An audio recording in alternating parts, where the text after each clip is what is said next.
Бүгін екінші күн біз жұмыштың бардығы тең 4 бағыт бойынша біз блокторға бөліп жұмыштарды қойдық. Бұл біріншісі база блогы. Бұл жерде әрбір ықтияршы, 20 ықтияршы телефонменен 12-27 қысқа номерына чалынса, ошол бойынша бізге эмне продуктылар керек, учурда эмнелер маанилүү болуп атат, ошолор бойынша кыскача маалымат берип тура турган бул блог биринчиси.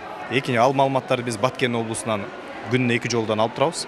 Эң керектелүүчү учурда мына дары-дармектер, жылуу кийимдер, тамак-аш, азык-саат жана башкалар. Кийинкиси болсо бул жана келген коноктор келгенде сырттан тосуп алып, ал жерден регистрацияны өткөрүп, анан бул жерде кийимин кийимге, тамагын тамагга бөлө турган мындай сорттоочу бөлүк бул экинчи блок. Ал эми үчүнчүсү логистика бөлүмү. Бул болсо ушул МЧСтин кызматкерлеринин коштоосунда бу жерден баары тең жүктөлүп берилет, биздин ыктыярчылар жүктөп берет, аны Баткенге алып барат. Учурда 2 штаб иштеп жатат. Бишкекте жана Баткен облусундагы. Учурда ушул 2 штабтын координациясы менен биз жанагы продуктыларды баарын тең жиберип турудабыз.